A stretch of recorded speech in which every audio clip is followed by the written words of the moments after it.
All right, Sky Squad, we are indeed back in the building. We are back in the building. And y'all, we got a little bit of news for y'all, right? So, earlier, while we were talking about last night's episode of The Real Housewives of Potomac, I learned that Ineka had unfortunately been fired from the Real Housewives of Potomac. But don't worry, y'all. We have some more exciting news for you coming up. Okay.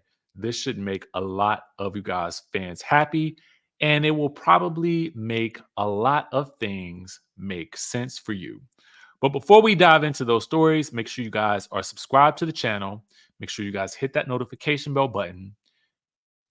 Like the video if you like reality TV related content because it does help with the engagement. And be sure to pre order my new book, The Wickedest Wives of Vicious Reality. It's book 2 in the series on Amazon.com. It will be out on May 14th. Now let's dive in. So, the Jasmine brand has the exclusive. Now, for those of you guys who don't recall, it was the Jasmine brand who provided us with the exclusive that Robin Dixon would no longer be returning to the Real Housewives of Potomac as well, that she too had been fired. Now, after watching last night's reunion, I was not expecting this. I was definitely expecting them to potentially try to bring her back because on paper, Ineka makes sense. She's got the lifestyle, she's got the home in Potomac.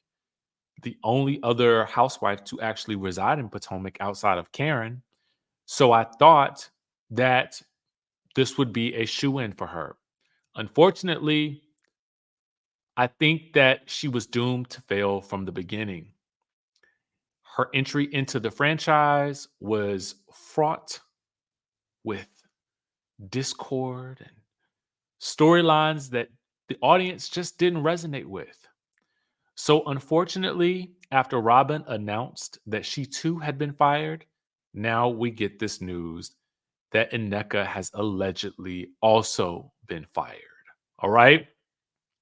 Now, the Jasmine brand does give us the alleged, so we will go with that as well. Let me know if you guys are shocked in the comment section that Ineka will not be returning to the show, allegedly. And as with all news, and actually everything in your life and mine, it's all alleged. All right. Will you miss Ineka? Do you think she deserved more than one season? I personally kind of think that I would have at least given her another season just to kind of see what she could give us. But perhaps producers have in mind exactly what they plan to do for next season already. All right. So let's move right along. Now, I did think that it was interesting that Candiace was leaving and that she announced that she was leaving when she did. Many of us felt like that show was not a safe space for her nor Wendy as it currently stands. So it wasn't too much of a shock to us when Candiace announced her departure. But I think some people were also asking why. You know, yes, most people opt to come back for the paycheck, but I oftentimes think that, especially when it comes to your peace, you can't put a price tag on that, especially when you are expecting your first bundle of joy. As we were ending one video and premiering it, I jumped on a podcast, the Andy's Girls podcast, from about 12:15 to about 1:45 or so. And as we were chatting on the podcast with Sarah Galley from Andy's Girls, you guys can follow on Instagram and wherever all podcasts are may dwell. That episode will likely be out tomorrow or on Wednesday, I would say. We learned that Candiace was revealing some of the most pivotal news of her life. And that is that she and Chris are expecting their first child together. Now, this is taken from the Neighborhood Talk, but you can read more about the exclusive with Entertainment Tonight. All right. And just to kind of give you guys a little bit of that tea, she did an interview, all right, with Bryce Sander, and she talked all about it, all right? And I love that they say she's upgrading from cry angles to baby wipes. She's about 13 weeks. So she says she's just about into the second trimester, which is typically, I think, when a lot of, couples decide, or women, I should say, decide to reveal that they are expecting. She says, I think it's been weird, really wonderful to kind of keep it to ourselves to this point. She says, our immediate family knows. My mom, I told my mom on her birthday in February. My dad knows. My parents know. My siblings know. That is my core, my best friend group. But outside of that, it's just been like kind of quietly just growing a bun in the oven. All right. Remember, we saw her going through her IVF journey. All right. And she says that, they were kind of content to just kind of have them sit there until the cutoff date. All right. But then she was like, she got the itch. All right. She always wondered, how would I know when I was ready? And I always felt like a part of the anxiety was that I wasn't sure that I would know. And when I knew, it was undeniable. She says, I kind of woke up and realized I was never going to be 100% ready, as most of us aren't when we jump into something brand new. And I hear a lot of expectant parents, or parents that have, or people that have been parents, talk about not feeling like they were ready. She said, I just had to trust the process, trust my doctors, and stop being afraid to just do it. So once we decided together that we were going to do that together, it was just kind of moving by faith from there.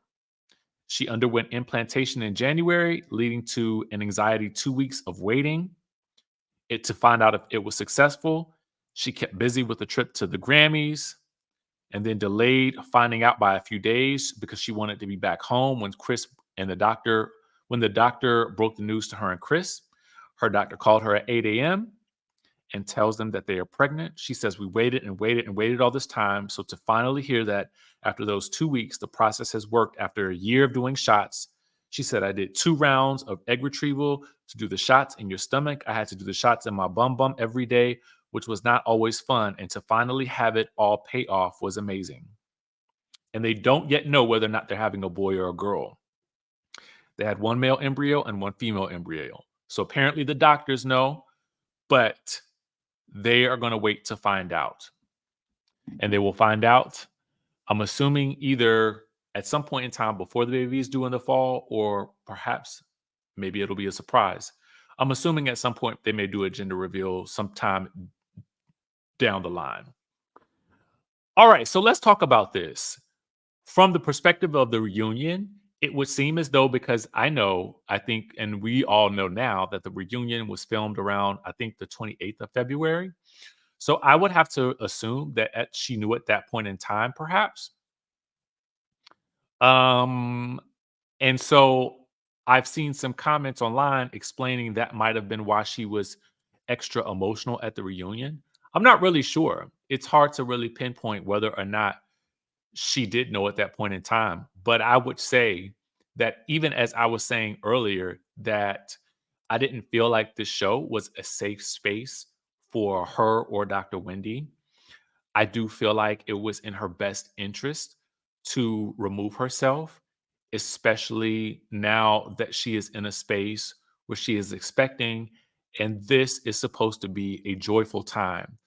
And I think to have to go into a stressful filming situation with regards to this being her first pregnancy journey, I can understand why she would want to leave, considering how unstable that show currently is. In most environments, typically, the network, I would assume, or any network or production company, would want to capture that journey, especially on a show called Real Housewives. But the fact that she didn't feel in her spirit, perhaps, that this was the space for her to have this, to take this journey, I think it says a lot. And I think that I do not blame her one single bit for this decision. So we want to say congratulations to Candiace on this journey. Um, and we also want to say that, it's a shame to me that Ineka didn't last a little longer on the show as well. And I think that the show is going to be missing a pivotal moment in a housewife's journey, especially somebody like Candace, who we know who had been on this journey for quite some time, to not be able to capture that. But I don't think anyone, network included, could blame her for not wanting to do this with that particular group of women, which is unfortunate. Um, yeah, that's it. I was really just thinking about the amount of joy and I'm sure relief that she probably feels in this moment. I think it's such a full circle moment. She talks also in the video, which I will link the video interview that she and Chris do with Bryce Sander in the description down below. But she talks about the journey, and it's such an interesting watch to see her come to this space and talking about looking at the mom life world from the outside for as long as she did, and finally diving into that world. I think is super happy, but I think it's also super sad that the audience may not get to see that. I mean, unless there's perhaps a baby special on the way. Who knows? I don't know. That's just me potentially wondering what could be next for her. Regardless, the most important thing is that she, Chris, and baby are healthy and happy. And I think that, to me, is the best ending in terms of a television, a housewives exit. I think that's probably one of the best exits a housewife could ever have. So, with that being said, shout out to Candace and Chris as they welcome their bundle of joy in due time. And with that being said, I'll catch you guys in the next video.